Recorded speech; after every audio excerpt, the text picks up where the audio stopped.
This week's episode is brought to you by the Estrogen Network. And now the Estrogen Network presents Afternoon Yak. Man. Canceled.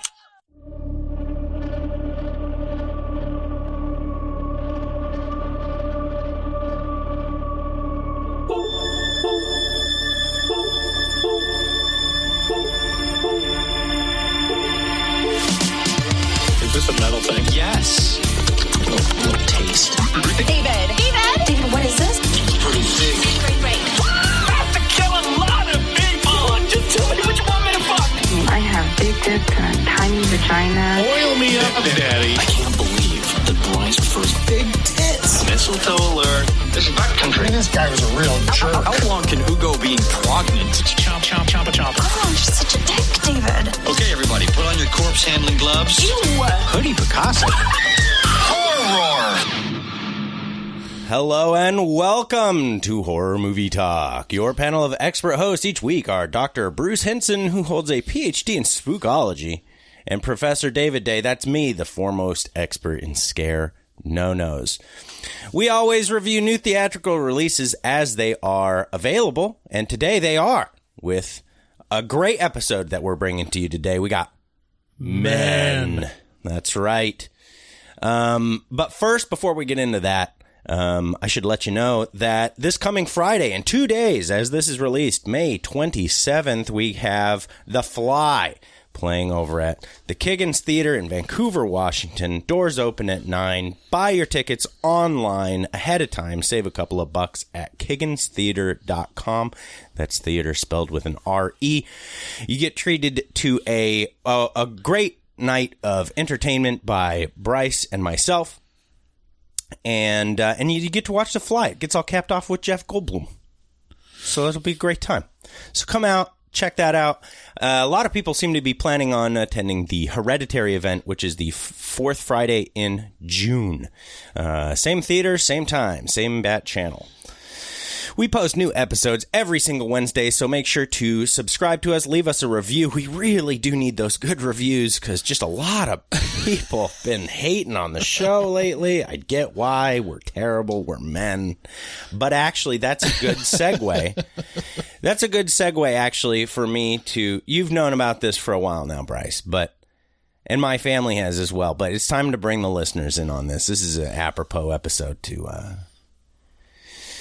kind of crack my egg, as they say. I'm in the middle of a transition of sorts. I no longer identify as a man. Oh. My pronouns are now she, her. And it's been, it's been a journey, and it's going to be a longer journey. So, anyway, this review is going to be of Men, and then we see a little bit about why I'm starting this journey in this movie. We start out by giving a brief review, and so I would just, everyone, all I'm saying, I know this is probably kind of a shock, but I'm just telling you this because, well, it's just hard to, it's just hard to do it all behind closed doors. I've been really private for a long time about this, and everybody knows I'm a pretty private kind of guy. So, so there you go. So I just support is all I'm asking. That's all I'm saying. After we score on a scale of 1 to 10, 1 being bad, 10 being good. And after we give our score, we'll get into spoilers and take a deeper dive into what we liked and hated about the film. Later in this episode, we will be doing 2 bits. Good old-fashioned favorite taglines. And also Horror Movie Whores, where we get your guys' calls and play them on the air. We went and saw Men, and for most men, it will be a similar viewing experience to staring into a mirror for about an hour and a half. So here is the trailer.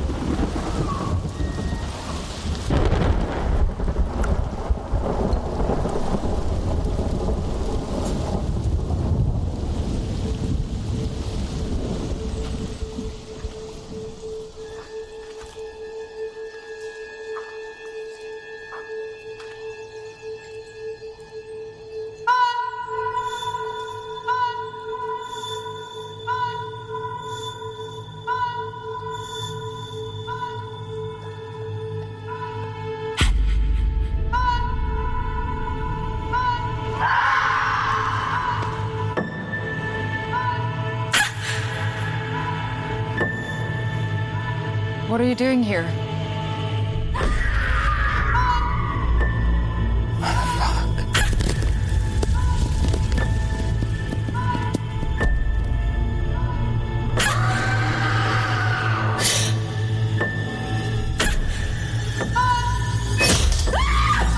Why are you doing that?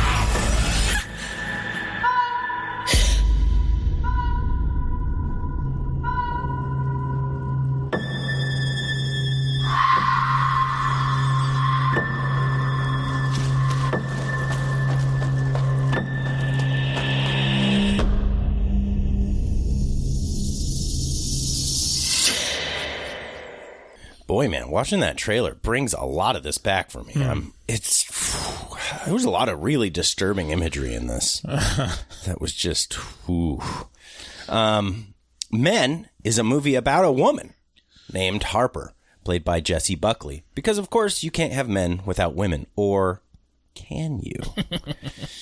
Harper has recently lost her husband to a fit of passion that looks an awful lot like a spiteful suicide on his part.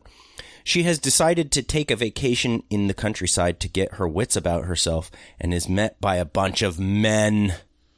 These men range from pleasantly goofy to downright terrifying.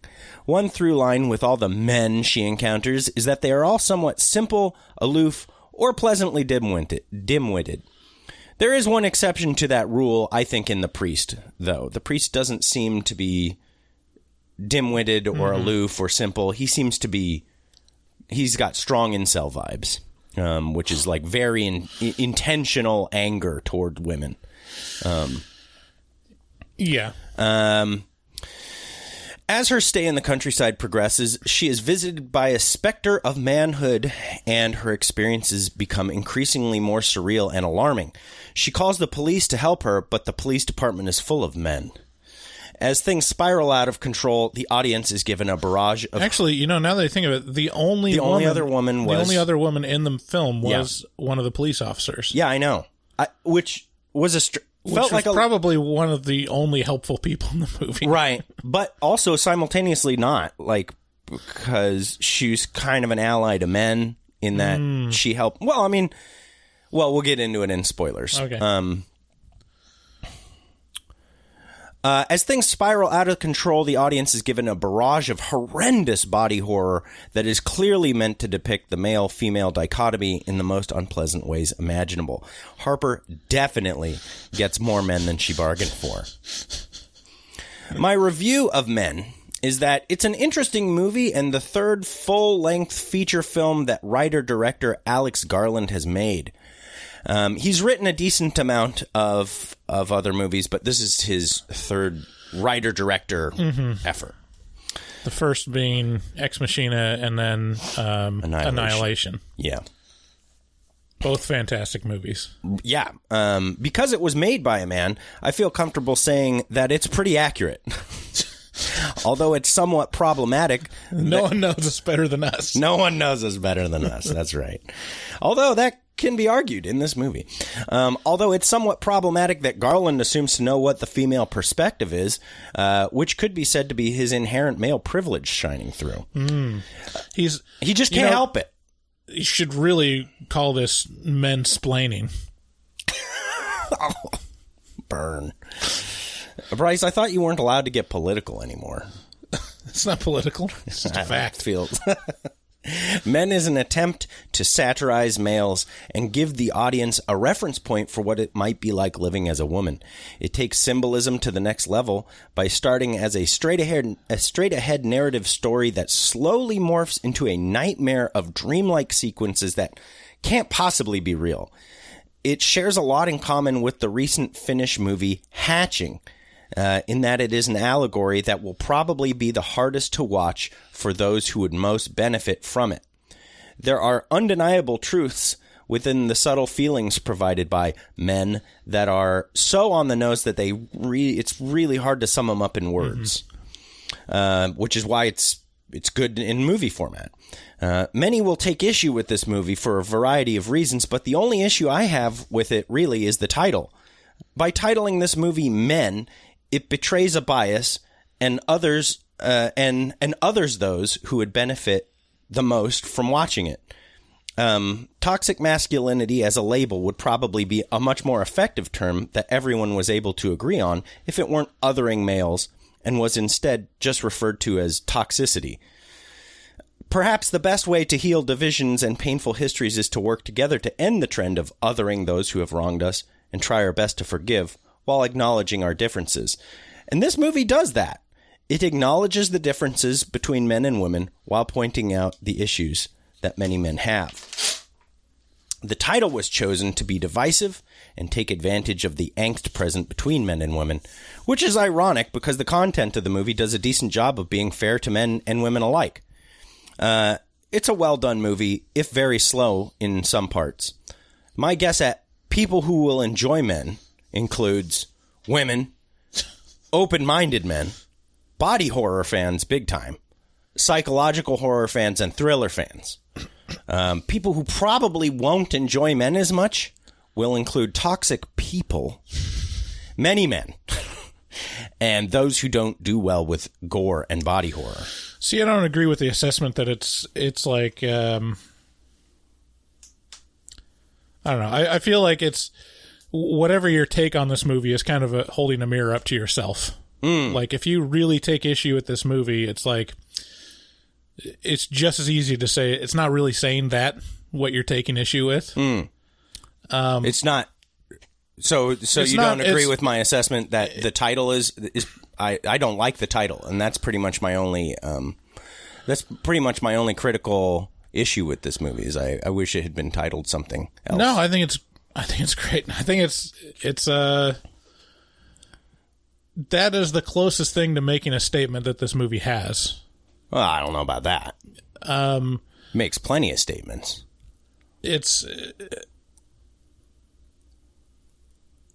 I mean, the topic is men as a source of fear and danger for women, specifically. And I think it accomplishes that. And it's not like that's not worth saying.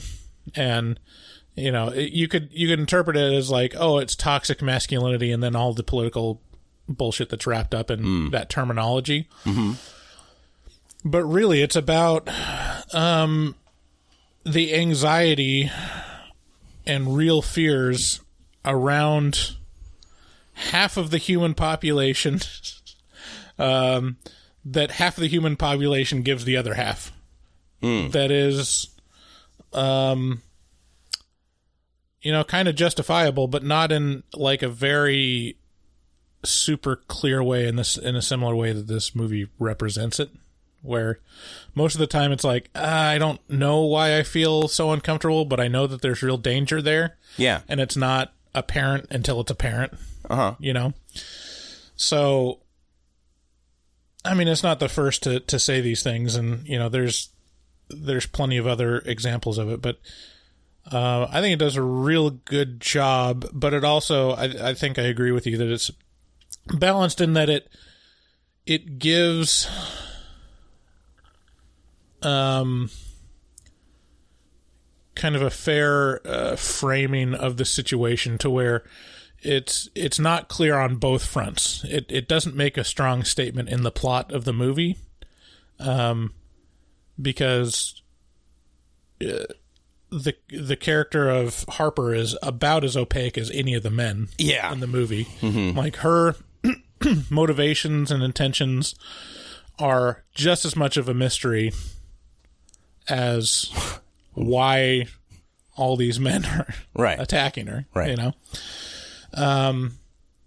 So, I mean, I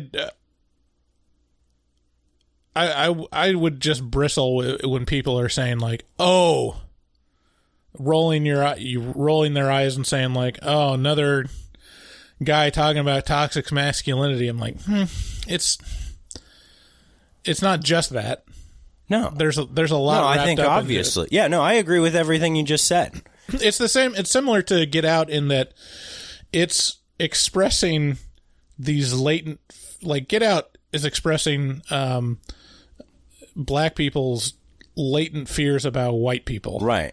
In a way that's not completely on the nose. I think you're proving my point for me, because if Get Out was named White People, wouldn't that be a significant? Wouldn't that be a much more divisive title that would probably make a lot of just turn people off just to turn them off at the start? But it could easily just be named White People. Mm-hmm. It could very easily. And this is that same thing where it's like, don't put the portion of your audience that would benefit the most from your movie, don't put them on the defensive right out the gate with your title. Like, white people fucking love Get Out. But I bet you that it wouldn't have been as effective if it was named White People. I don't know. I mean, in the theater, it was only men in the theater when we watched it, so I don't think it turned off. Well, that's not a great sample size. There was us and 2 other guys. Yeah, I mean, I get what you're saying, but I don't necessarily agree. I don't think it's... I just think othering is probably not a good way to go. If you're talking to a room full of whatever, tall people, skinny people, fat people, don't name your title of your thing skinny people. All I'm saying is... I don't see how it others just to title it men. I mean, it is what it's about, right? Oh, yeah. No. But Get Out is what could easily be called White People, and it's not, and it's a super great movie either way. I don't know. I would still be as fine if it was called White People, because I mean, it's just as apparent to me. It's like, hey, fair enough. That's what it's. If you're willing, that's what it's actually about. Maybe this is your toxic masculinity shining through. I mean, look. I mean, that's fine. If you don't take issue with the title, that's fine. But I do. Mm-hmm. You know, I think it's a great movie that I think a lot of people should see and would find very, very entertaining for all the right reasons. Mm-hmm. And I just think it would be better received if the title weren't intentionally, what do you call it? Provocative? Yeah, provocative. Because the movie does a fine job of being as provocative as it needs to be, while also maintaining like a real sense of, it just walks that razor edge line of being, yeah, this is all pretty accurate, but it's also like, it's going to piss some people off for sure. Mm-hmm. Just will. And I think that it needs every advantage it can get. Mm-hmm. So I don't know. But, yeah, how did you like the movie? I really liked it. I mean, it's been days and I still feel like I'm processing it. I realize, like, I can't really, like, put a finger on most of this movie. And I think that's intentional. Mm-hmm. And to a certain degree, it's a little frustrating that it's not... a little bit more laid almost, out. Yeah, it almost doesn't make a real strong statement at all. It just kind of exists. But I think a lot of people will. I think this is going to be slaughtered by critics for a variety of reasons, for either not going hard enough or going way too hard. Yeah. No, I think I've read a lot of articles that are criticizing it for not going hard enough. And I think that title sets it up for that criticism, because the title and the trailer lead you to believe that this is a fucking hit piece, you know? And so people are geared up, their expectations are set. And then when it doesn't end up being a hit piece and it ends up being a little bit of a slice of reality, they're like, what the fuck? Why isn't this lampooning men? And the answer is, it wasn't supposed to. The title just set you up to be provocative. I think it does. I think it's not. You think super, it does what? That it's making a statement about men. Oh yeah, like it's just not lampooning them. Lampooning. You know, it's just not nailing them to a cross. I mean, that kind of is. There's no good guys in this movie. Yeah, but it's not really about that. I don't know. Yeah, this is going to be tough to talk about. Definitely worth a watch. One of the most interesting movies of the year. Maybe not like I don't know if it'll be one of my favorites, but really good, high quality. I mean, it's about the upper echelon of pretentiousness around like what you would expect with an A24 film. Maybe not as overblown and bloated as Lamb. Whoa! I mean, I think Lamb was much better than. Well, this. Lamb was something that should have been a short, and they just blew it up into an entire movie, and it's like, okay, do we have to take that much time on this subject? It's not that bad with this movie. It does take time to dwell and live, but it doesn't, like, I don't feel it overstates its welcome, and it builds to something. You know? I feel like this is much slower than Lamb was. Oh, then you're not remembering. Nothing happens in Lamb. I loved Lamb. I loved that pacing. It's the pacing of Lamb that I like, where it's this slow build. Where this is more a lot of peaks and valleys, and man, the valleys are just so. They take these moments to sit in the fucking garden and dwell on a leaf, and I'm like, God damn it. Yeah, I could tell that you were rolling your eyes at that. I really enjoyed all that. Like, that was... There you go. I feel that's a feature, not a bug. Like, it's definitely... It was kind of making a statement about those shots, and it was... It adds to the movie for me. And I'll talk about that in the spoilers. Yeah, some of them do, but some of them are so highly repetitive that it's like, okay, yeah, old man nature and a fucking, yeah, and like Mother Nature. Like, it's like, okay, we get it. I guess I'm just saying, from a feminine perspective, it was a little slow, is all I'm trying to say. Anyway, I give this is an 8 out of 10 for me. I liked it a lot. It was extremely uncomfortable toward the end, but nothing so uncomfortable as the sadness.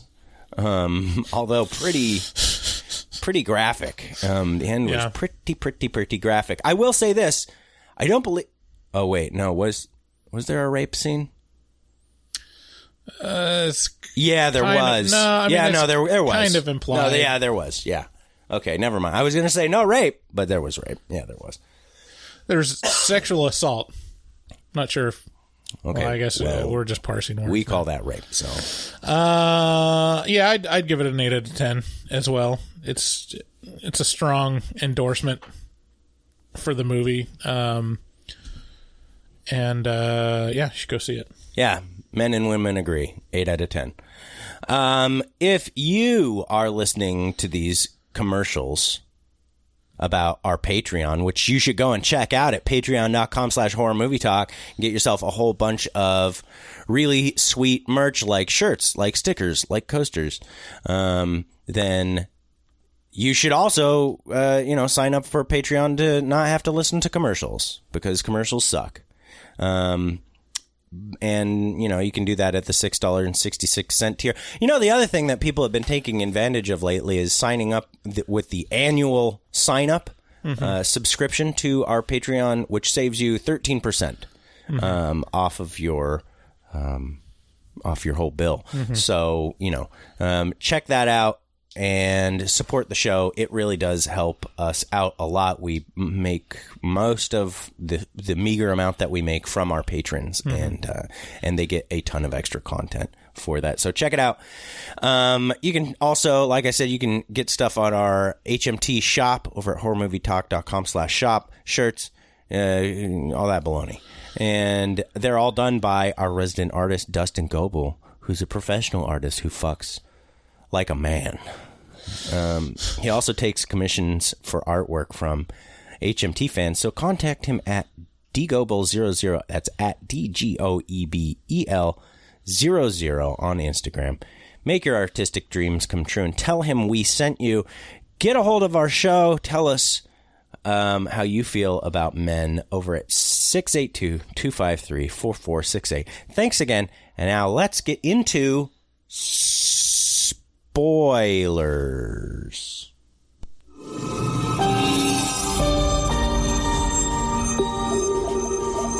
Spoilers. Men. Boo! Canceled. So what? Let's start this out by going over kind of your expectations for this movie based on the trailer, because we both saw the trailer, I think, at the same time. And I know this was one of the movies that I was most looking forward to for many months. Mm-hmm. So where were your expectations for this movie? And then how did the movie meet or subverse them? I think it pretty much met my expectations. Like, I was expecting this type of movie. Mm-hmm. I mean, it's impossible to like pinpoint exactly what it's going to be. But like, in terms of addressing latent fears about men as a source of like control and, toxicity in a relationship and in the world, or minimizing women. Like, that's what I expected from it, and I think it delivers on all that for me. Yeah. To me, I think I expected something a lot more divisive. I expected something that really was just kind of a hit piece, a little bit. But instead, it kind of just goes, hey, you know what you're like, dudes, you know? And yeah, at times, most dudes have been some of these guys that are kind of caricatures, you know? And the strangest part about a lot of it is it feels a lot of, like, maybe 50% of these stereotypes are just unintentional dude behaviors. You know, just like, duh, just duh. And yeah, I mean, that's the thing for me, like, if we wanted to replace the title with anything, I'd replace it with testosterone. Just like, testosterone is a hell of a drug. And a lot of the, like, unexplainable and, like, self-destructive and just bizarre tendencies of men around behaving around women or how we approach women is just explained by this insane chemical that is compelling us at all times. It's got you jacked. Just like, yeah, I mean, that's like the linchpin for me is testosterone, and because I feel it coursing through my veins my entire life, and all of the things where you're like, you know, you're looking at people that are incels or like just socially awkward or just bizarrely like, why do men do that? All of those tendencies are in all men, and some of us are better. Not all men. Some of us are better at keeping that at bay and using reason to be like, well, that's not going to work, you know? Just yelling at a woman on the street as you're driving by, it's like, that's not going to work. You know how it's not going to accomplish anything. You know how but you still want to. Yeah. You know how you turn into a bitch when you get your period and you just can't help it? And you don't want it to happen? Like, you're like, man, fuck this, dude. don't want this again. It's that same thing. It's just that same thing where you're like, really? Body, mind, are we doing this right now? And it's like, yep. And that's all you got, you know? It's just, this is just the cards that you're dealt. And I for one am excited to escape these bonds. Have you started hormonal therapy? Yeah. Mm-hmm. So what's it like having less testosterone. It's a raging war constantly being fought back and forth. Estrogen, testosterone, who will win? Yeah, I mean, like... Balls. Testosterone, I think, like... You know that video... I think this is, like, one of the starting points for really the divisive... I mean, not really a starting point, but one of the best examples of, like, the divisive language and takes around this type of stuff was that video... What was it, like 10 years ago? It was, they just put they put a camera on the woman's ass. Oh, yeah. And she was just walking around New York for like an hour. Uh-huh. And it was just all the cat calls, all the people checking out her ass, right. and all the, and oh no. It was very interesting. A hot take from Bryce. It was very interesting seeing men and women's take on that video. That's hot. That's hot. That's hot. That's hot. That's hot. Because for women, they're like, it's disgusting. Like, why do they?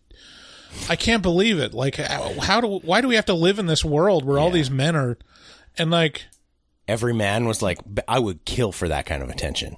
Well, no, not that, but I mean, men. I looked at him like, there's nothing really terrible that was said in that video, and hey, it's looking all good today. It's all like taking a shot. It's like, you don't understand, like. I think this is like the fundamental misunderstanding of like women really don't understand what we go through when we see an attractive woman. What you go through. And like the attraction is completely different between men and women because of testosterone. And I feel like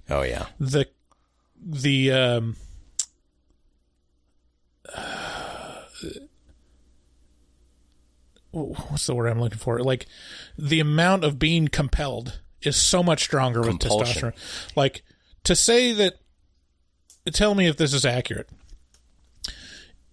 If you see or are like presented suddenly a very attractive woman, it's in an instant what you feel is, I love you, please have sex with me. Back when I was still, living in my egg, yes, that was definitely my experience. It was like this weird mixture of like almost anger, but also just like excitement, and it was like being overflooded with, overcome with every emotion, all of the emotions. It's an intense amount of energy. Yeah, like the energy is instant. It's so nice being free from that. My day is just clear now. I can just go enjoy a spa. Yeah, I mean, still, it's so subdued now because I'm middle-aged and like my balls have like just started to give up. They're like, fuck this. Same here. Like, but still, I'll be like scrolling on TikTok and I'll just see an image and just be like, oh God, just instantly like just gasping for air of like, you are the problem. What is this doing to me? Like, and that part is hard to communicate. Oh yeah, it's you. And it sounds like an excuse, like, oh, we can't control ourselves. Well, sure, it's an excuse. It's a fucking great excuse, though. Like, you got to understand, like, it's like, oh, why are you such a bitch on your period? And it's like, well, because it fucking sucks, and I have it looming over me 12 times a year, every single month, and it just comes and it hurts and it radiates in my thighs, and I hate it, and it's unfair, and I don't like it. Well, it's the same thing. It's just with it's just replace that with like rage and horniness and happiness, and like it's like telling people on meth, like, whoa, calm down, dude. Can you not do meth, please? And they're like, I would love not to do meth, but I love meth. Well, I mean, it's like meth, but you don't have a choice. Like you're not actively pursuing it at all, but the same amount of like, you're not controlling. Like with meth users, you can just blame it on the drug. And like, wow, they're acting bizarre. Well, you can do the same thing with this. So they blame it on estrogen, blame it on testosterone. Right. Yeah, I think you're right. A testosterone would be a good name for this movie. Hey, one thing I realized real early on in this movie is we've been asking for dicks in movies for a long time. This has more hang in this movie than any other movie I think I've ever seen. This has, other than straight up pornos. This had a lot of dick swinging in it. Have you watched the new Kids in the Hall season? No. On Amazon? No. It starts out pretty strong. If you want to see dicks, watch the first episode of Kids in the Hall. Do you get to see Scott Thompson's? No. Oh, dang. It's what is it? Dave Foley and the... No way, you get to see Dave Foley's dick? And who's the other guy? The fro guy. McKellen? Or not Bruce McKellen. The tall guy. Yeah. The list guy. Yeah. Got it. Take it. Check out the list. So anyway, we start off the movie. So you know what? I'm just going to summarize. So this is spoilers. So you do be aware. This is going to spoil a lot. There's in the first two acts, we kind of get these shots of the past. Yeah, it's kind of spaced out a lot, but basically all you're given in the first act is a tragedy happened to Harper, who was married to her husband, and he, it wasn't working out for whatever reason. Right. I mean, the first thing we see is someone committing suicide in front of her while she's got a bloody nose, and you don't even know if the two are connected. Right. And then we're given the information that Harper wanted to divorce her husband, and her husband threatened suicide. Right. He's like, you can't leave me. I'll kill myself. And she's like, well, you can't do that. Like, you can't put that on me. And then what he ends up doing is they get in an argument. She tells him to leave the apartment. He hits her in the face. You learn this throughout the first two acts. So we're really summarizing a lot of sequences together here right now, but it will be easier for you. Yeah, and like this information specifically is like at the very end of the second act. Right. That he actually hits her. He hits her, and then she's like, what the fuck? She strongly gets up. She gets him out of the house. She's like, I'm never looking you in the face again. Go ahead, do whatever you want. Kill yourself for all I care, but don't.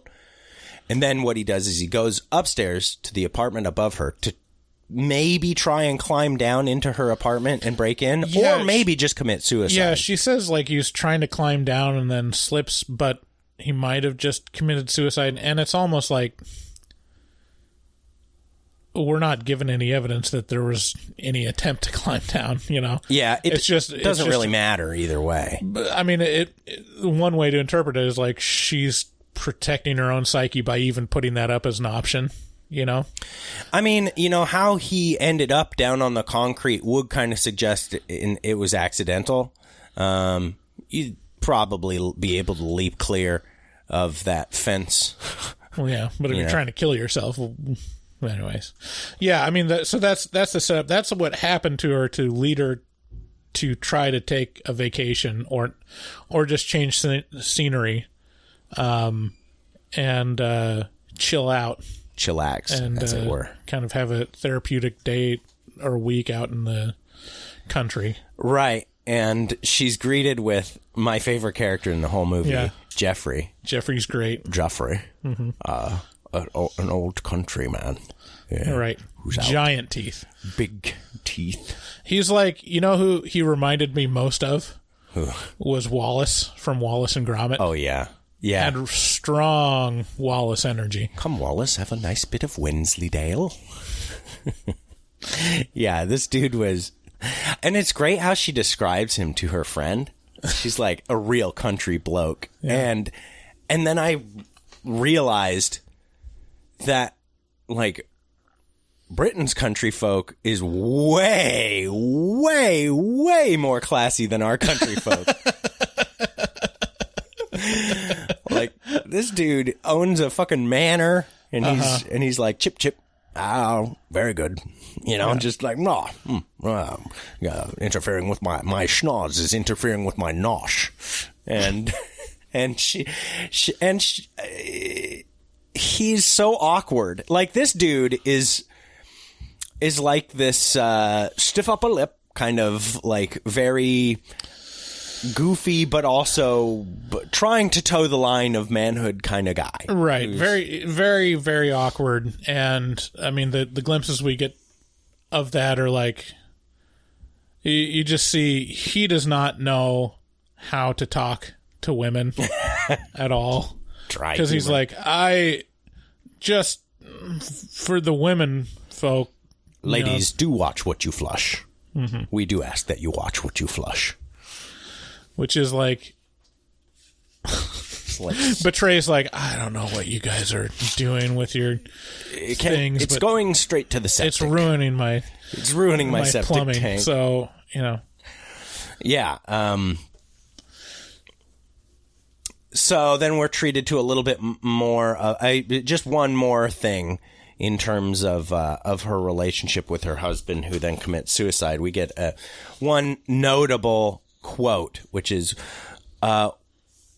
he, when he's like, oh, I guess I did mention this, where she was like, I'm divorcing you. And he goes, I'll kill myself. And she's like, that's exactly why we have to get divorced. Mm-hmm. This interaction that just occurred, mm-hmm. This is the reason. Right. But he's kind of the guy who's just desperate to keep the girl, Uh-huh. He's got her. He's going to entrap her in any way he can. That's not to say that girls can't do that too. They can. Then they do a lot. Everybody does this, but this is the most important. This is the most interesting thing that's left out. Is there's no. We see how her husband acted in this stressful situation and in like the panic of not wanting to be divorced, and but really we're not told the reasons why she wants to get a divorce. Right. Like it's very vague about that when he asks her, and she's just like, I just can't do this anymore. And it's like, do what? Like, what exactly? Is it that he's depressive? Is it that he's abusive? Is it, and even like when he hits her, we're told that that's the first time he ever did anything like that. Right. That's a good point. It's so easy to be like, it is very easy and to is probably mostly justified, is if a guy hits a woman, that's like, okay, bets are off, you're an abuser, you're a bad person, and people shouldn't be around you. But people make mistakes. It's not like there aren't circumstances in which a man could slap a woman once and then never again. So I'm going to put on my I'm going to put it on my Sean Connery. What's happening right now? Sometimes when a woman gets out of line. Wow. It took a turn I did not see coming. No, I'm just saying, like, you're not really told the reasons or the history of the relationship. You see his reaction in desperation, and how he's acting as a reaction to her wanting a divorce. Speaking of which, do you think Amber Heard hit Johnny Depp? Oh, God. Did Johnny hit Amber? She cut his finger off. You don't care about this at all. It's such a fascinating... The court case is fascinating, and there's so many meme clips of it that it's hard not to be delighted by it. It's delightful. And this is the thing. You really get to juxtapose a good actor versus a bad actor. You really get to see, oh no, Johnny Depp's a fucking stellar actor. Right. And I think, okay, we'll take a pause and talk about Johnny Depp and Amber Heard. It's an apropos time to here's the thing. Like, I don't think would be outlandish to think that Johnny Depp could have hit her. But in the court case, the narrative and the evidence doesn't seem to support that at all. And there's not a lot of other...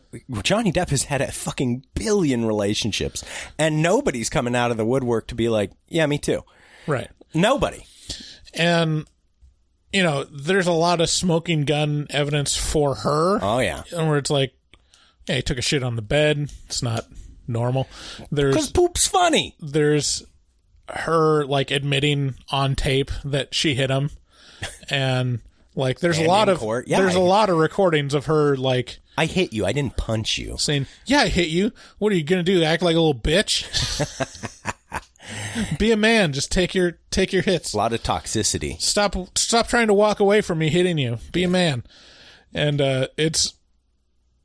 but the major takeaway, if you watch some of the clips, is okay, here's the thing. See, I haven't watched the whole thing, so I can't tell you whether all the clips are taken out of context or whatever, but the main narrative in pop culture right now that we're presented is Amber Heard's kind of dumb. She's not too bright, and she's crazy. How fucking dare you? Because she's taking shits on beds. She's is changing her story constantly, and seems to be super... Just a bad actress. Just maybe not... I gotta tell you. I think there was a TikTok about how it's not necessarily narcissism, but histrionic. So it's just really dramatic and vain. And the stuff, all the stuff around Amber Heard just does not make her look good at all. Yeah, I'll say this: her attempts at playing up the audience are so laughably bad. Right. You just see them and you go, oh my God, I know, I've met this girl in high school. Just flop and flounder of a fucking liar. Just grasping at straws left and right to just be like, I am the victim, when clearly you're the shit starter. You are obviously just starting shit left and right, and you're very used to being back on your heels like this, and this is what it looks like. Right. Is this fucking weird dance of I'm the bad. Bad things happen to me. Yeah, I mean, it's crazy comparing when Johnny was on the stand and Amber Heard, because Johnny is funny and composed and he's able to be reenact. When he's describing things, he's reenacting, going through the motions and stuff, and he's charming. That's the main thing you take away from Johnny Depp's interrogation is he's really charming. He'll wait a beat to let the ridiculousness of the court drama sink in to the jury, where they'll be like, is that right, Johnny? He's like, yeah, for the fourth time. You got it. You read that right. You read it correctly. And they'll be like, oh, boy, you're really kind of taking the wind out of my sails here. And it's that's what a good actor can do. There's so many great memes coming out of the trial, and one of my favorites is, so you, as the prosecutor or the defense attorney, was like, so you poured yourself a mega pint of wine. Mega pint. And Johnny just goes, a mega pint. A new measurement for something, huh? A mega pint. I'll tell. Okay, what's that and Aquaman. Hey, let me ask you. We'll finish this conversation right now with this question. What's your favorite Johnny Depp movie?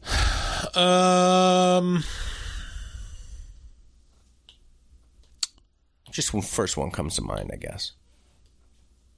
Yeah, Fear and Loathing is probably. Ooh, that's a good one. I'm gonna go with Edward Scissorhands. Now, what's your favorite Amber Heard movie? Aquaman. Dare you to name one. Oh, anyways. okay, so Men. So there's a lot of imagery and symbolism in imagery in this movie. This is an A24 movie through and through. You know, it does have Alex Garland's feel, his stank on it, but it also has, you know, if you were to compare Ex Machina to this, you got a lot more artistic shots, a lot more artistic effort being put into Men than you do Ex Machina. And Annihilation is probably the better, the easier one to compare, because that does get a lot more into like surreal stuff. But yeah.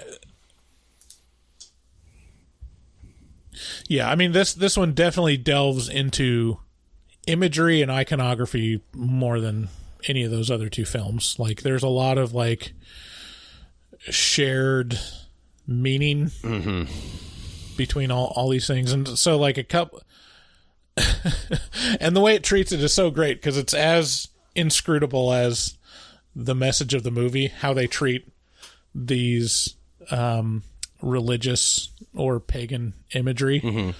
It's hard to say you're making a statement because those things that you're using, like, it's almost hard to say what statement they're making. right. So the first one, the more obvious one, is like the Garden of Eden imagery of her taking the apple, you know, her Jeffrey commenting on it. You know, like, no. And don't do that. Forbidden fruit, don't you know? You know, representing original sin and kind of like the whole Judeo-Christian myth of everything will be perfect. Fucking woman. Bitches. Just listen to the man. Yeah. Yeah, it's She rough. just listened to Daddy in heaven. Like, she wouldn't have eaten that apple and we would have been fine.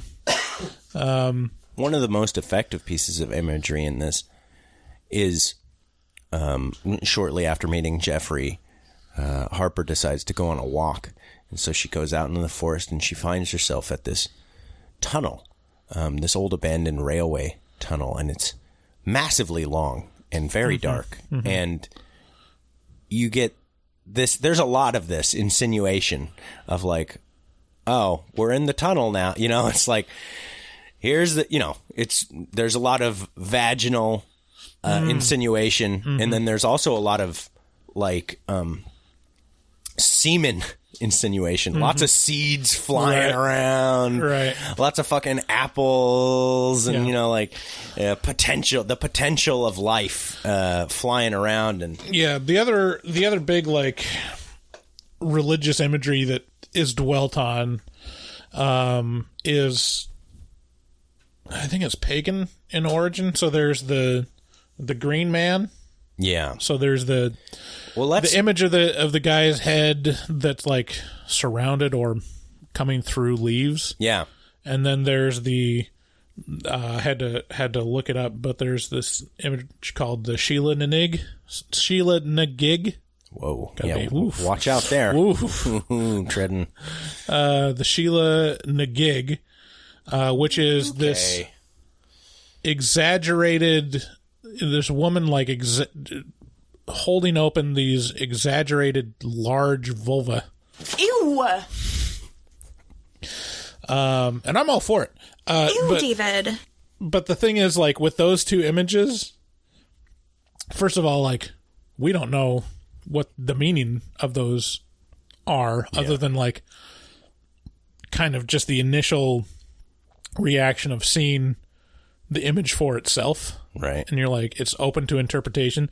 But the interesting thing is that imagery is all over the place. It's connected to pagan and like you know, even you know, kind of ancient Christian imagery. That's hot. But That's hot. no scholars can really say exactly what it means. It's those two images are still just open for interpretation, but mostly what they're fucking connected with, like the Green Man is most associated with like rebirth and spring, Some people say it's like a symbol of godhood and man. And the Sheila Nagig is used to ward off evil, but also connected with fertility and birthing for obvious reasons. That's crazy. So like your way to ward off evil is just to like sit legs spread and show your pussy. Just like by the power of Grayskull. Just a woman. You have the power. Just holding up her clitoris. Like, but yeah, apparently, and I read this, no joke. There was an idea that the devil is just really put off by the vagina. What? It's like he just. Well, that makes sense. Like the devil doesn't like anything good, and there's nothing better than pussy. Nothing. So that's why I'm getting one. These images, and then like throughout the film, like the Green Man is really alluded to, and the kind of the naked guy that we're shown in the tunnel like kind of transforms into a version of the Green Man. Oh, it's so weird. Let's take a minute to. So she walks up to this tunnel and she's just smitten with it because it provides these amazing echoes, and she has a little bit of an ear, right? So she's like, and you get to hear that in that trailer, and it is eerie as fuck. It's just this moment where you feel this serious sense of aloneness, you know, where you're like, I'm going to play an echo game with myself in this tunnel. And she's there, and it's fucking dark as shit, and she's all alone, and she's yelling down this tunnel that is distant. It is deep. And she's like, and man, some of the soundtrack in this is just so alarming. And finally, after a couple minutes of this back and forth echo game, this figure at the far end of the tunnel stands up, and it's so overwhelmingly dreadful. And it's like, what's up? What's up? And oh man, it starts kind of like galloping toward her, and you're like, oh no, run away. It is awful. And ooh, but the sound that it makes, or they them make, you mean what's up, is like, it's a scream, but it's almost like a crow scream. And that moment will stick with me forever. That is truly one of the weirdest moments. Because it's like your worst nightmare come true.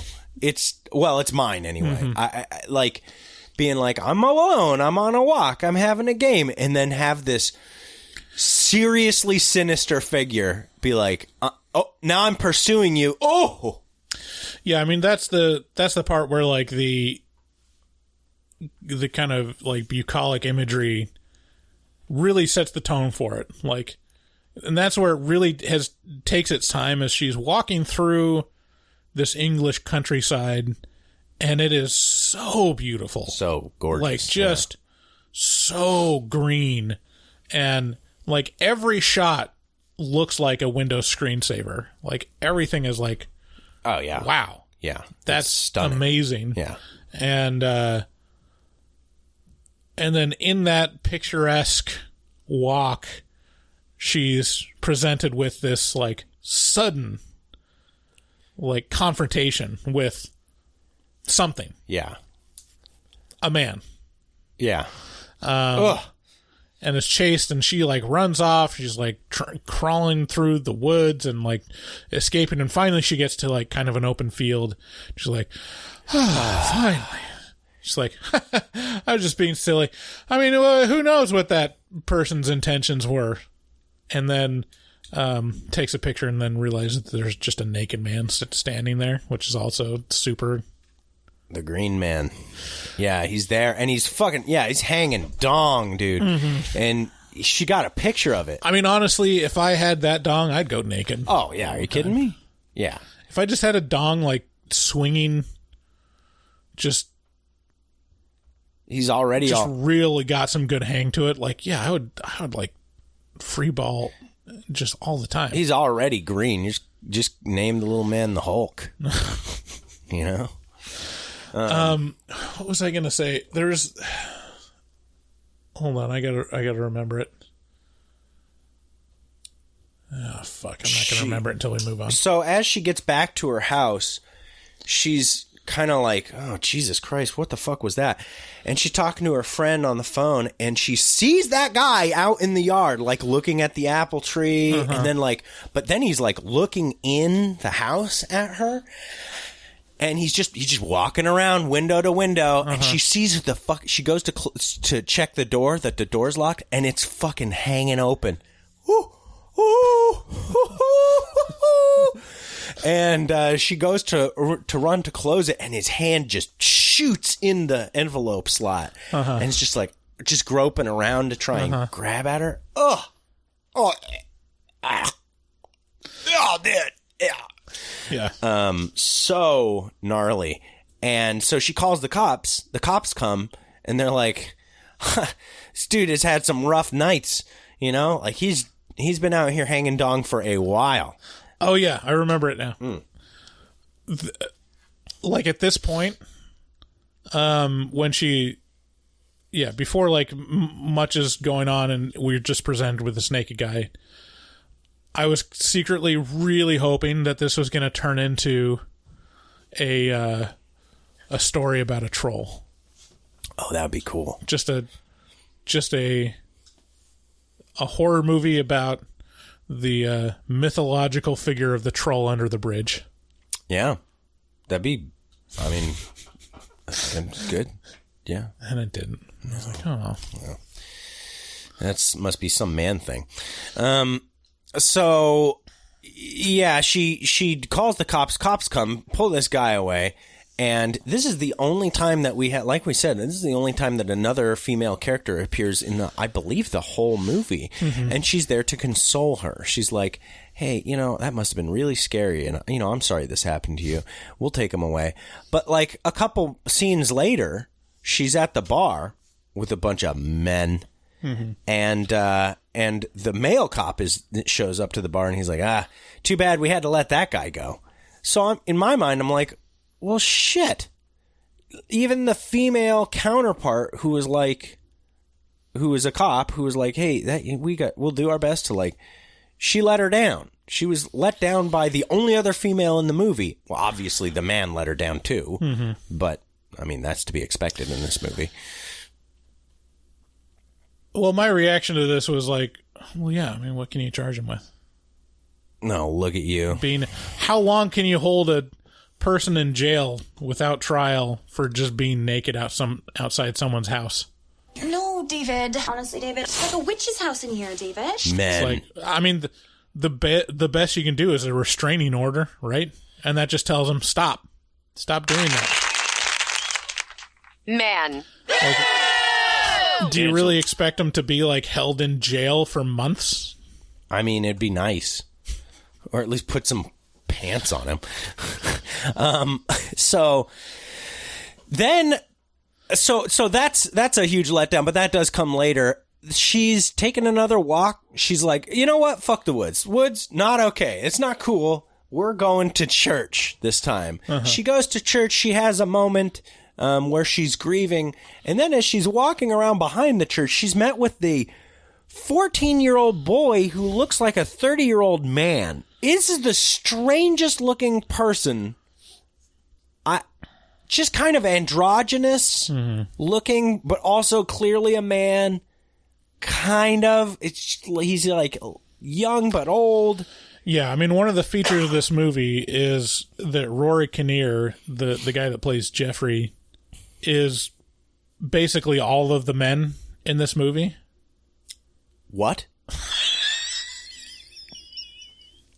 Really? You didn't catch that? No.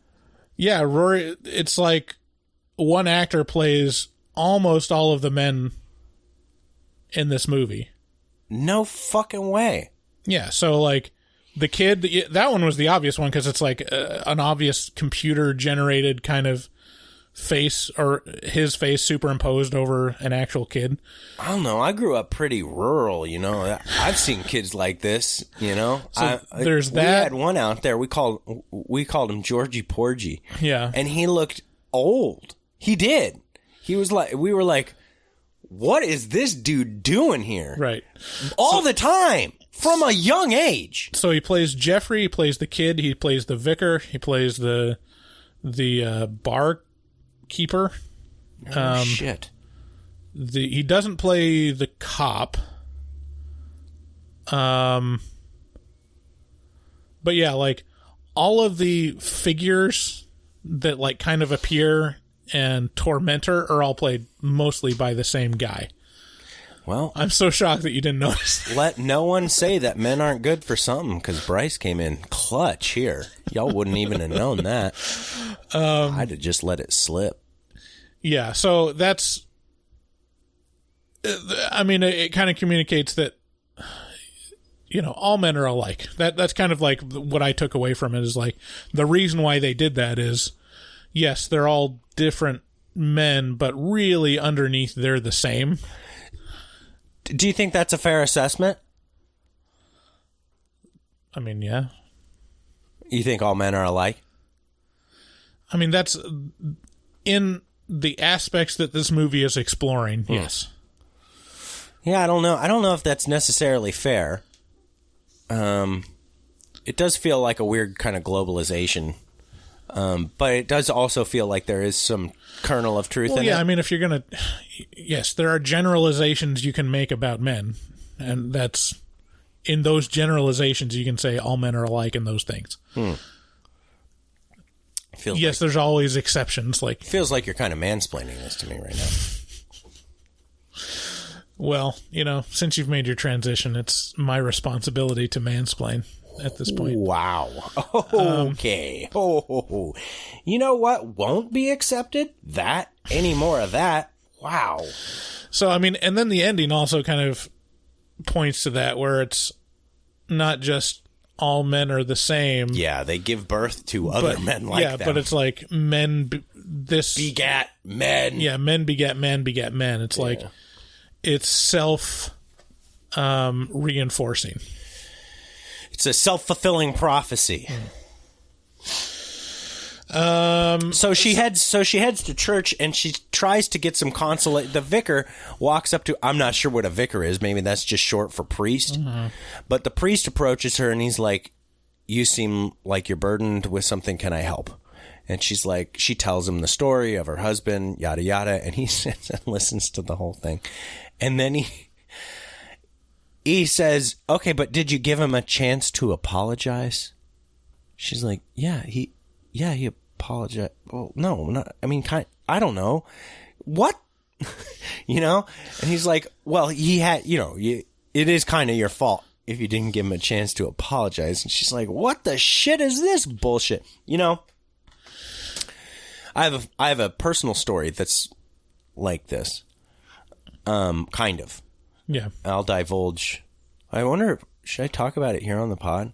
It's pretty fucked up and pretty personal. We'll talk about it in the afterpod. Yeah, I mean, the kind of the setup for this is the vicar listens to her and kind of intuits what is bothering her and like what the stuff, and like he kind of puts those into words. And at first it seems like, yeah, I mean, that makes sense. Stuff like, you know, you're mourning his loss, but you also feel these conflicting feelings of guilt and that dude just jumps right onto those feelings of guilt and is like, well, I mean, first he states that, where it's like, yeah, if you're seeing a therapist, you're like, you're identifying the feelings that a person is feeling, whether they're justified or not. Yeah. And then the next part is he's like, yeah, but I mean, a little bit of it is your fault, right? And she's like, what the fuck? What? And yeah, it goes, that's probably the best kind of example that you can see of one of the best examples of toxic masculinity, where it's like... You mean toxicity? Where it's turned against her. Is like, well, yeah, but he's he had good intentions, and like you got to accept like the shitty stuff that he did to you. Like you got to let some of that fly because I do it's your take responsibility to forgive him. I do take issue with that term toxic masculinity because there is no, I mean, women do shit that's women-like too, but we don't call that toxic femininity. It's just being a bitch or something like that. Mm-hmm. And I think that's the issue that I take with it is it's not. It's it's a way. It's just an obvious way to other some. Just be like, no, they're just being a shitty person. Well, like any terminology like that where it's politicized, it starts encompassing way more than it's supposed to. Mm. Where toxic, the assumption is if there's toxic masculinity, then there must be non-toxic masculinity or just masculinity, and where it's like. There's what I think the term originally was meant for is like, yes, there's masculinity, but there's parts of it that are toxic to culture, which is like, but that's true of forcing people, both sexes, I know. But eventually it turns to all masculinity is toxic. Yeah. Like by the fact that masculinity exists is a toxic force for the universe. And it's like, It's almost like you're trying to make someone feel bad for what they are. That they can't change it about themselves. I mean, I can, but I'm a work in progress. Yeah. I mean, it's, when you're talking about these things, it goes back to the argument is like everything's nuanced, everything is very complicated. So taking these like shortcut dichotomies and just saying like it's this or that, right. It's like, oh, that's just toxic masculinity. It's like, okay, well, you say that word and that means that you can stop thinking now, right? Yes, you've labeled it, and you stop addressing the core of the issue or the specifics. I get to write you off as a person, right, and put a label on you. Yeah, it's right. It's a weirdly toxic thing to do. Where it's like, what really you have issue with is some specific behaviors or specific power that is so hard to pin down that you just need to put a label on it so that you don't have to think too much harder about this. Right. Yeah. Good point.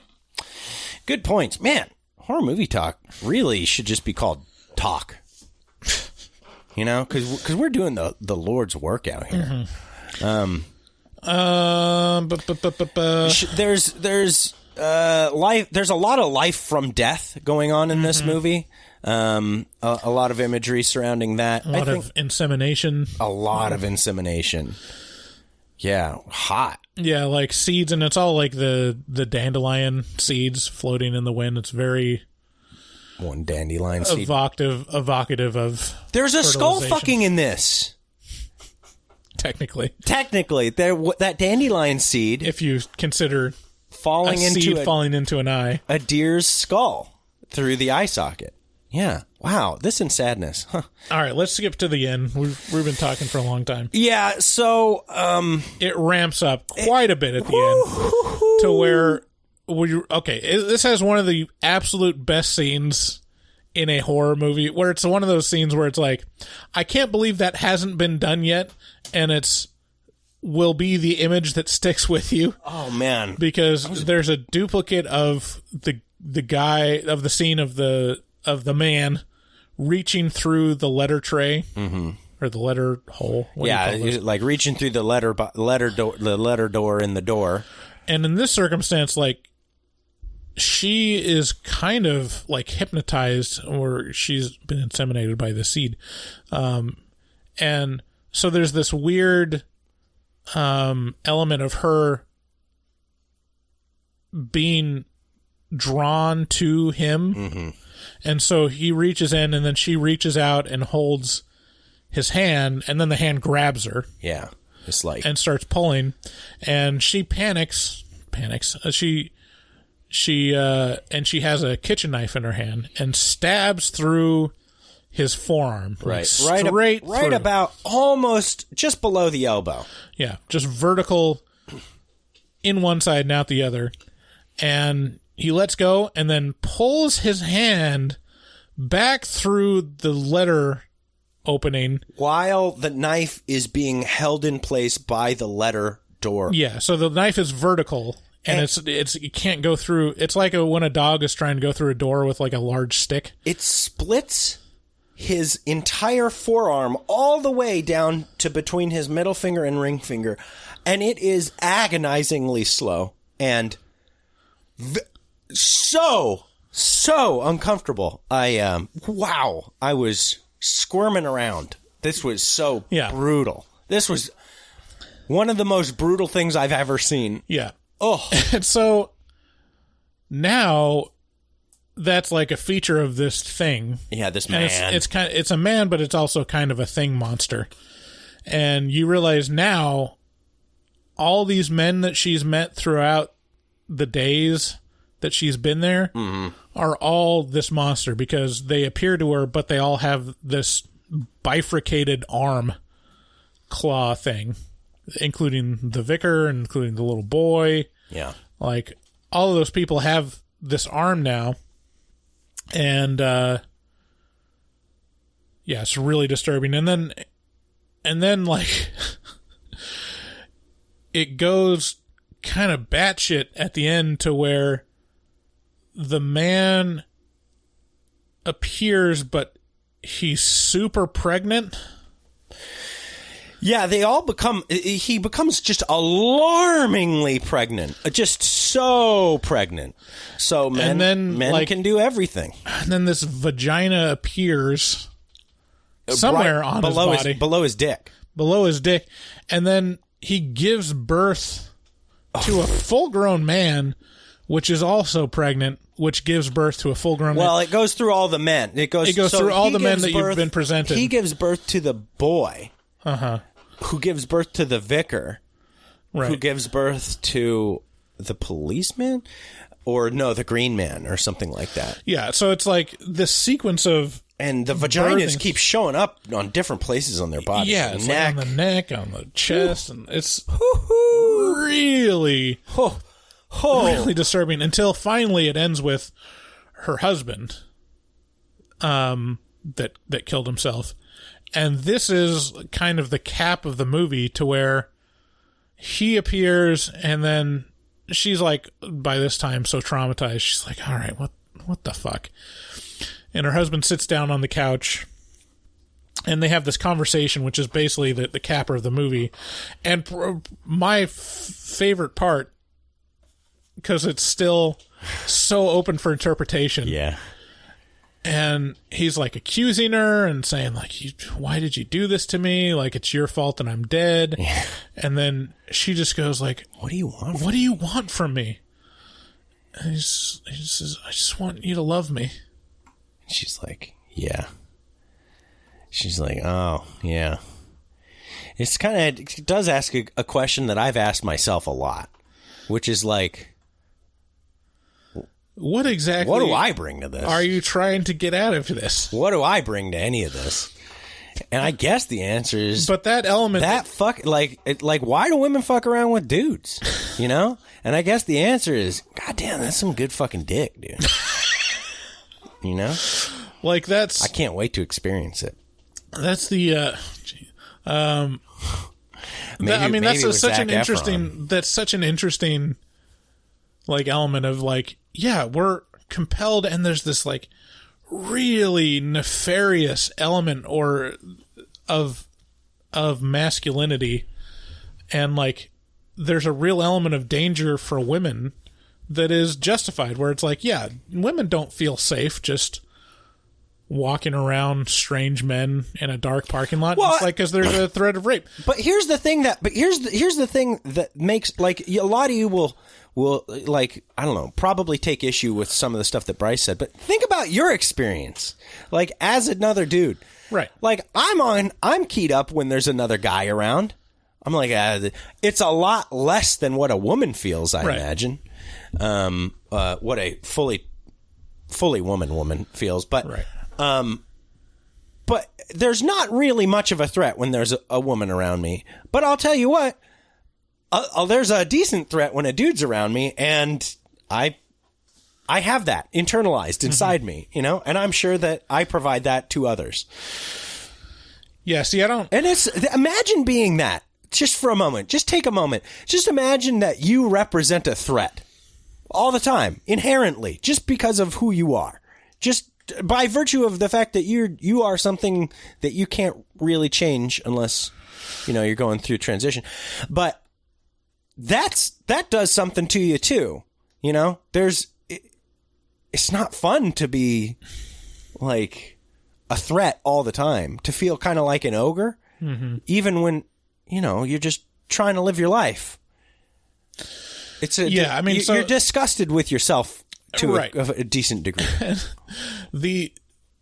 And I think this is the one element where, like, the director or writer being a man is very helpful, because that is the underlying thing where it's like, men just want to be loved, and they want women to want them. Oh, yeah.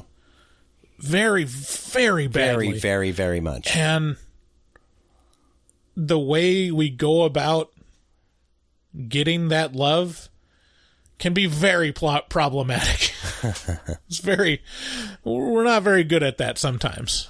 Yeah. When, you know, it's a mixed bag, man. Yeah.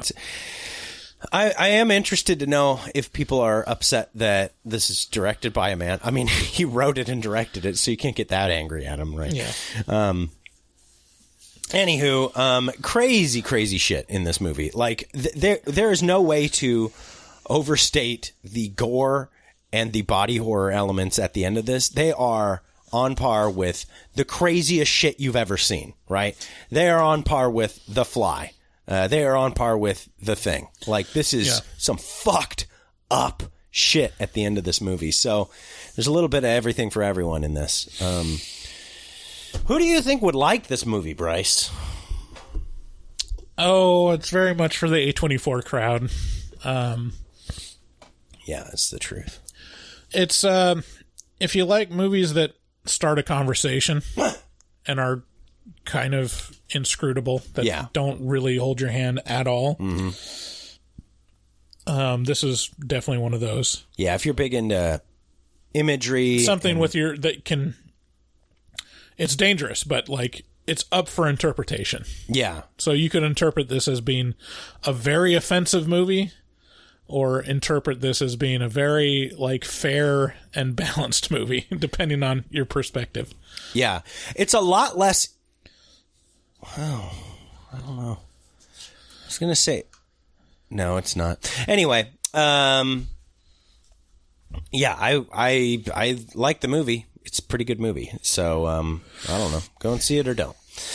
Hey, you know what? Before we get into taglines, I'd just like to say we've been getting a lot of presents and gifts from our listeners. Anna from Finland sent me this fucking beautiful. You got to get a picture of this and post it to our. This is the business card. Yeah, shirt. it's Patrick Bateman's business card. Right. Look at on a white tee. Subtle off-white coloring. The tasteful thickness of me. Bone. That's bone. Sicilian Braille. Yeah, and she sent you a. Yeah, she sent me a mask and a mouse pad. That's kind of like Peach Fuzz. It is Creep. Peach Fuzz. It looks like Peach Fuzz. It's close enough. She sent us candy all the way from Finland several times. She sent us a ton of licorice, and which I appreciate because I'll eat it, and David will be like, let me taste it. And it's like, it's okay, but I'll consume all of it. But over the years, we've received a lot of beautiful artwork and presents and kindness from you people. The ones that most recent, like we just got this week. Hold on. Yeah, what is all this? This is from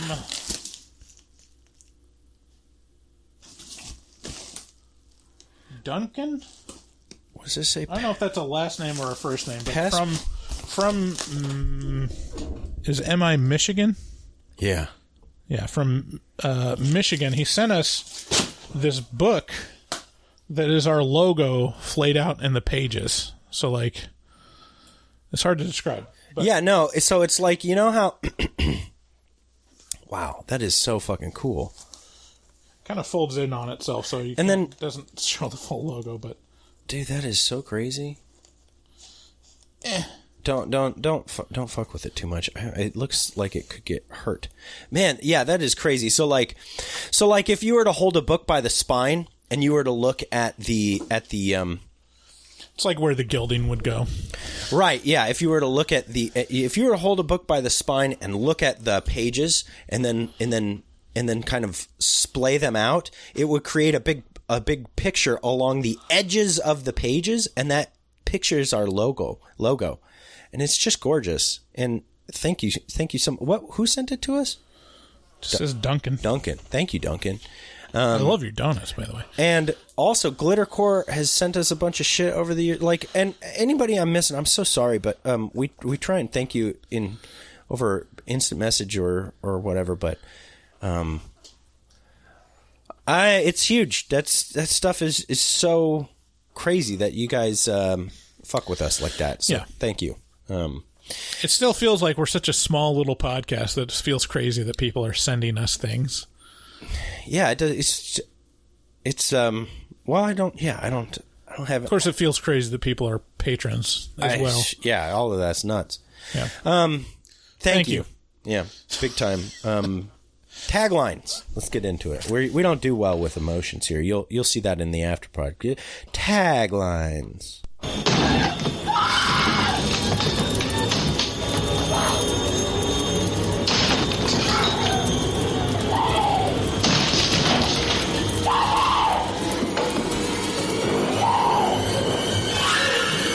Here's taglines.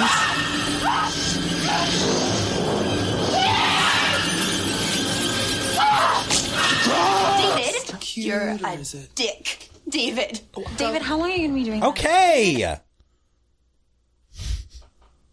Taglines a little bit where we come up with alternative taglines for the movie we just watched. They can be funny, cringy, sad, all kinds of stuff. I kind of want to look up I think the actual taglines for this one are kind of good. So I'm going to look that up while we're doing this. What is your first tagline, Bryce? All right. Men. Am I right? Shut up. That is a good tagline. That would actually work as a tagline. The actual tagline for this movie that was given to it by, I assume, the movie studio is pretty brilliant. And it summarizes the movie very well. What haunts you will find you. Men. Okay, here we go. Here's mine. Men. One dad joke over the cuckoo's nest. Men. Picturesque, bucolic landscapes. Oh, there's a dong.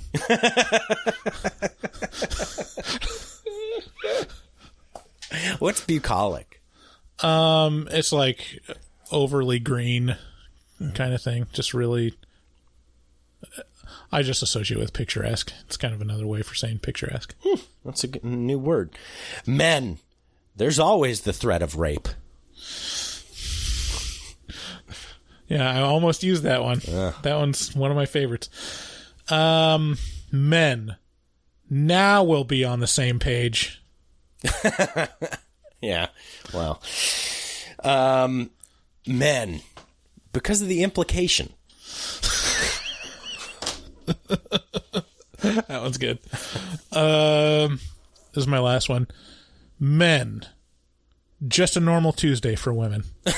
Yeah, dude. A big problem with this movie actually is that I'm not exactly sure who it's for. Because for a lot of women, they could just go outside to feel this uncomfortable, you know? You know?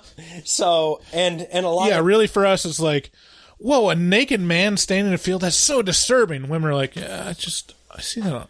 See dongs just presented to me on my way to work. It's you every morning, David. Yeah, and then a lot of men are just going to be like, fucking movie. It's so there's like, especially women that live in big cities. Oh, yeah. You'd be shocked at how many times women just come across a man openly masturbating in public. See, but why don't I come across that? Yeah, because they're not masturbating to you. Well, now they will be Not soon. yet. I'm going to change that shit, and then I'll finish it. Men, when backyard barbecuing goes too far. And there it is. Tagline. I thought you were going to play your sound clip. Oh, I already played that. Oh, you want one more? Yeah. The Estrogen Network? And No, now not the that one. Estrogen Network presents Afternoon Yak. Man. Canceled. Which No, sound I was clip? talking about men.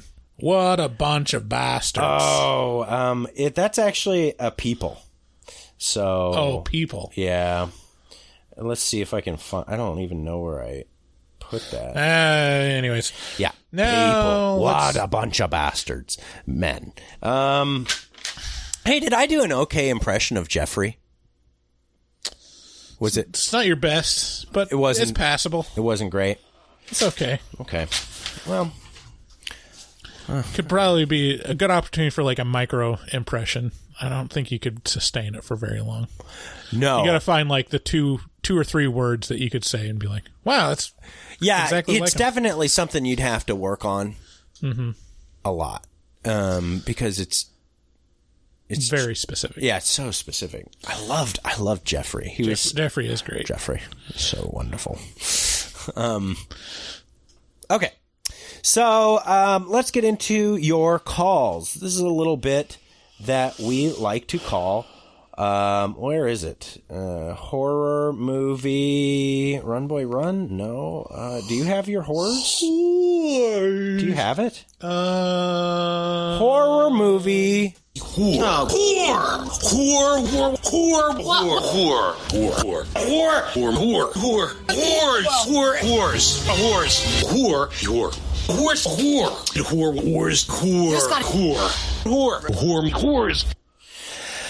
This is a little bit where we Well, listen to your voicemail. listen to your voicemails. Here is our first call. Hey guys, Jeremy from Milwaukee here pretty much. Just calling for a couple things. One being, I'm real jealous that everybody didn't come out to the kick-in. I wish that you guys were a little bit closer so I can make it out. You know how it is, kids, wife, whatever. I can't come out there from here. Yeah, so I was just wondering, like, at what point of success do you think that you might be able to do, you know, a show literally anywhere else? You know, like, what level of success do you need to take that show a little bit on the road? I don't know where you guys are at in that regard, but I was just kind of curious what it would take to get you guys over the edge to move that show going. And then the other thing is the commercials that you guys have. I listen to them on Spotify now. I don't know if they're the same commercials everywhere, but they're hilarious. They're barely more serious than your guys' fake commercials. I don't know what particular agreements you guys have going on. I don't know how they pick these things, but they sound almost fake. Like I can barely believe that these things are commercials. I don't know if you've taken a listen to them, but they're insane. They sound like they're in the background of like a Coen Brothers movie on a TV somewhere. All right. Thanks, you guys. Fuck hard. Later. Thanks, Jeremy. You fuck hard. I think if we get bigger, we could probably do one in Hollywood Theater in Portland. I think he means closer to him. Oh, I mean, that's probably technically closer. It's further east. Yeah, maybe. Yeah, no, I mean, in order for us to take this show on the road, we're going to need to get a lot bigger there. Yeah, you know? like more than 10X. Yeah, think like Dead Meat. You know, we'd need to be about that big to take this show on the road. Just because, I mean, we would need to commit our our lives would have to be committed to the podcast, and right now we still have day jobs, and that's not changing for a while. And the amount of work that it would take. The amount of work it takes to just put on a local show. Yeah, we'd need an agent. Independent. We'd need an agent and a manager. Right. For sure. Yeah. We're not fucking doing that on our own. Are you kidding me? So not only would the podcast have to pay for both of our salaries right to live, but also for like a couple other people. Like 6 to 10 other people's salaries. Right. And then So it's not going to happen. to your issue with our commercials that we have on the show. Yeah, some of them can be kind of goofy. It really takes, I think it kind of gears them a little bit towards who you are. Maybe there could be a little bit of that. So maybe you're just a kind of a weird kind of guy, Jimmy, and they know that. But the answer to that, of course, is to spend the cost of 1 cup of coffee per month. Become a patron over there, help us grow, get a little bit closer to taking this show on the road, and then you don't have no fucking commercials, bro. But we sure do appreciate you calling in and all that kind of stuff. We like it. And by the way, it's not with Spotify. This deal that we have is with iHeartRadio. We should calculate how many spoop lords it would take. A decent amount. That remained at that level. Yeah. Okay, next call. Let's see what we got. At least one of Team Spear has a spear. I have a spear in my garage. I was going to do a quick demonstration video of why spears are better than bats, but my wife called me a loser, so I quickly stopped that. Well, your wife was right, Team Hey. Spear. I think this fella actually jumped the shark. He left Team Spear and joined Team Bat, which he said on a Facebook post. Let's continue. I was going to post it in a group, but no, I won't. So there you go. At least one. I do love you guys. Like every Wednesday, it's just always so nice when I'm either to work or from work. I get to listen to you guys say nonsense. It's got to the point where I'm waiting for the crap after the film review. You know what I mean? Anyway, what have you guys just done? Sadness? I don't know, man. I think I agree with the girl who was talking before me in the last one. Oh, hearing my voice was disgusting. Anyway, yeah. Sadness. I didn't think it was that oomph. Maybe it's because I built up too much in my head. Anyway, love you, bye. Love you, buddy. Yeah, that's this. I gotta say, we gotta start some more. So far, we have 2 real debates going. Right? There's the spear versus bat in the zombie apocalypse. That's probably the most heated debate. Yeah. The under the surface, the kind of bubbling one is you think sinkholes are scarier. Right. I think earthquakes are scarier right. in terms of natural disasters.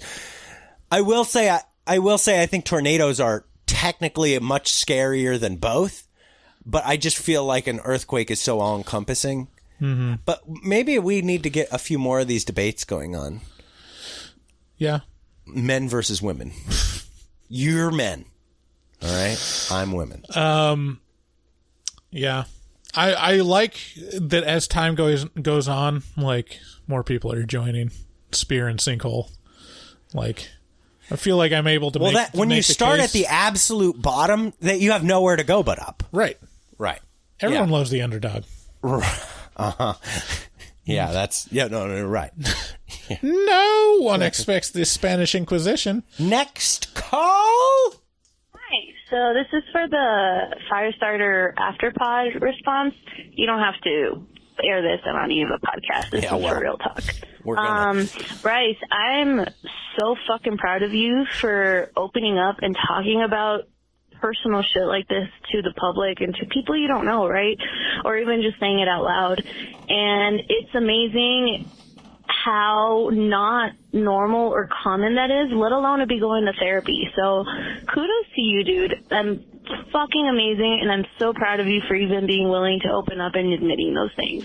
And I know it's fucking annoying when people tell you, oh, you should do this, or you should do that, or if you only do this, like you're not stupid. You know what you need to do, and you know what's going on with you. And so it's commendable that, you're admitting all of these things, and it's the norm. Unfortunately, that's how this fucking world works, that there's so many people, including myself, that has a lot of problems, and that, we put out a front or a facade for nobody else to see those kinds of things, and it's gonna be fine, and all this other shit. I myself am in therapy too, and I've had a lot of fucked up past like David's too, and so I just want to say, dude, celebrate the tiny little wins day by day. If you celebrate the little wins, even if it doesn't seem significant to you in that time, later on it's going to be fucking huge. Like, you know what, dude, I got out of fucking bed today. Like, fuck yeah, I got something done. Especially since, you know, you have kids and a wife. That's another big thing that I've noticed, because my mom used to be the same way that Bryce was, and I would see her. Every time my mom was in a better mood or was celebrating something tiny, that would make me want to celebrate my shit too, you know? So if you love yourself the way you're trying to and building up your rapport or whatever and celebrating those little wins, your kids are going to see that. Your kids are going to follow your example too. And that's huge. If that's not a motivation enough for something, I mean, I don't know, but those are things to think about. And I love you both. Like, fuck yeah for you guys for opening up on this shit. So yeah, this is completely different from my last fucked up voicemails, but just wanted to say thank you guys for opening up, and, you know, you're not alone. Like, literally almost everyone's going through stuff like this too, so. Love you, bye. I don't know that gal's name, but she is just wonderful. Yeah. Yeah, so this is kind of like, if you want to delve into the psyche of Bryce and David, definitely the afterpods have some pretty I'm not cracked open moments. I'm not crying, you are. Yeah, it's pretty intense. Last week we got kind of intense in the psyche of Bryce. I'd give that about a 6. Yeah, we weren't openly weeping as much as we have on previous ones, but no, there's been afterpods where we've lost fathers. Right. Literally. Yeah. So no, I appreciate it, and yeah, she's the same caller from a couple weeks ago that called David a little bitch, so I'm a real big fan of her. Yeah, me too, because finally someone is acknowledging me as a woman. Right. Yeah. It was a good conversation, but also just it makes me feel insufferable, because how she ended it was the same thing that I think. It's like, everyone has their problems. Shut up. Like, my problems are not more important than anyone else's, and it's still... No, they're not more important, but they're more important to you, surely. Sure. You know, it doesn't have anything to do with... Yeah. Well... Oh, he's so stupid. Why don't you just do the thing? I know. You fuck. God damn, Bryce. No, Aaron texted me this morning. You little bitch. She is that what she texted you? This maybe should be saved for the afterpod. Oh, okay. But she just said, I'm having extreme anxiety right now. Right now. And I texted back, stop it. Don't. Just stop having it and you'll feel better. Real supportive of you. She says, how? Just stop it. How? It's very simple. Step 1, stop. End of instructions. This is a Mad TV bit. Stop it. Okay, next call. Thank you very much. That was a very kind call. This is the air. I'm here to scare you. Just kidding. It's Mike from California. The bell of the ball, the guy that fucks real soft, real dewy, moist, and soft. Anyway, that was a good episode. Firestarter, I enjoyed hearing it. Very homoerotic episode, but, whatever. But yeah, so, David, it's appreciate, not appreciate. You say it too fucking fast. Appreciate, not appreciate. Did that one chick say she was watching chicks eat cereal out of somebody's butthole? Keep up the good work. Later. Thanks for the stream of consciousness, Mike. It's appreciate. Appreciate. Appreciate. Appreciate you. Appreciate you. I appreciate it. I appreciate it. Yeah. Prevalent.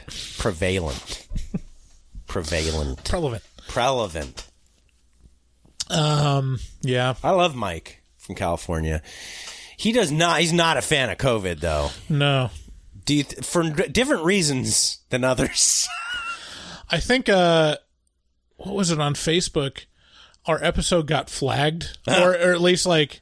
No, on Spotify. Spotify or somewhere where it like had the learn more about COVID-19. Yeah. Like ad above. That's a first. Episode. Yeah. Getting some weird robotic tag for COVID misinformation. For seemingly, like, we agreed with the restrictions. Like, and all Mike said was, don't be afraid of the air. So, no, he said, keep being afraid of the air. He said, he was mocking us for being afraid of the air. So it seems like these restrictions might be, I don't know, might be being misused a little bit. It seems like, well, seems like they're kind of giving Mike, like they're legitimizing his platform by taking him seriously. Well, it's just the algorithms world. We just live in it. You know, at this point, I, for one, welcome our robot overlords. Yeah, we all know, Bryce, you're suicidal. We get it. Jesus Christ. I just feel so weird with that, like, that they can flag an episode like that.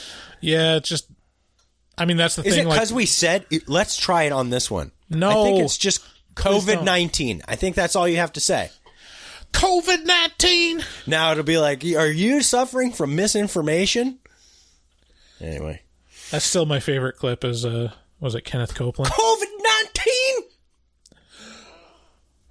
Oh, God, I gotta bring up that clip. I blow! Yeah, you do. God damn it, I can't remember that clip. Next I call. had it running through my head for, like, months. Next call. What's going on, Bryce and David? This is Justin from Ohio. I just wanted to call and put in my 2 cents about the bat and spear debate. Bat and spear I'm with debate. David on this one. I do the bat. Yep. Only because you can whack somebody on the head with it, and well, obviously you can whack somebody on the head with it. But, like, say you're in a zombie apocalypse, one good smack to the head and just goes caboose.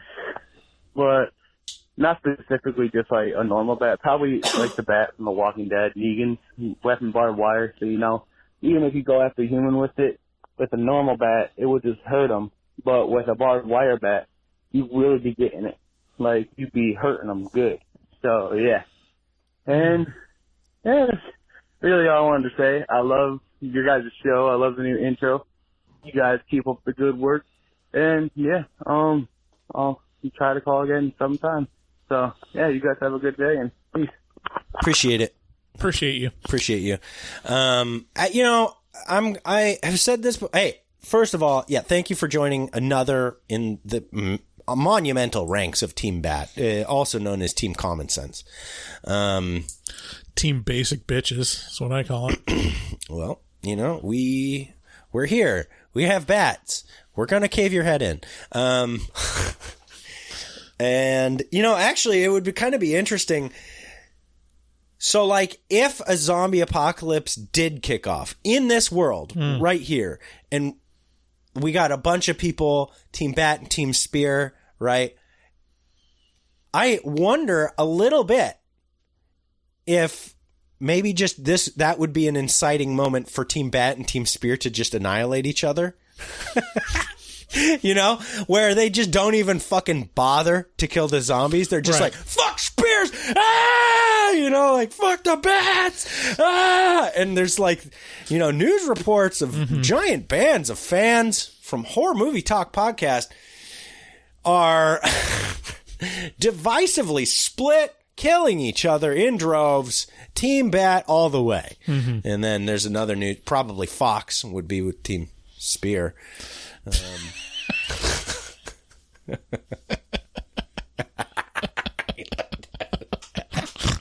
Another would be like, the Spears have it.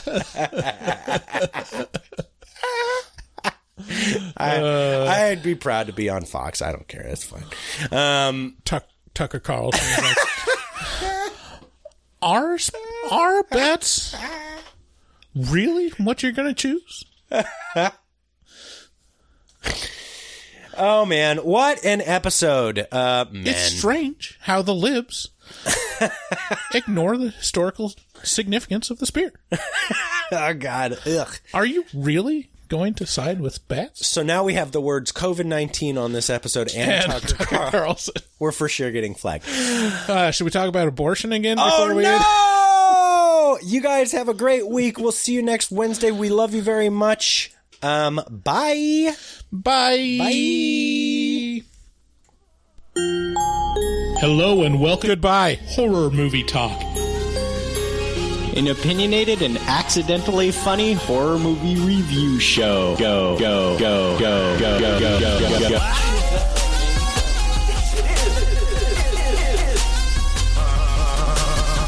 just had to stroll through the scraggly woods. He had no face! Horror! Sabrina, don't just stare at it, eat it. New theatrical releases always get priority. But we also review older horror movies, both good and horrible.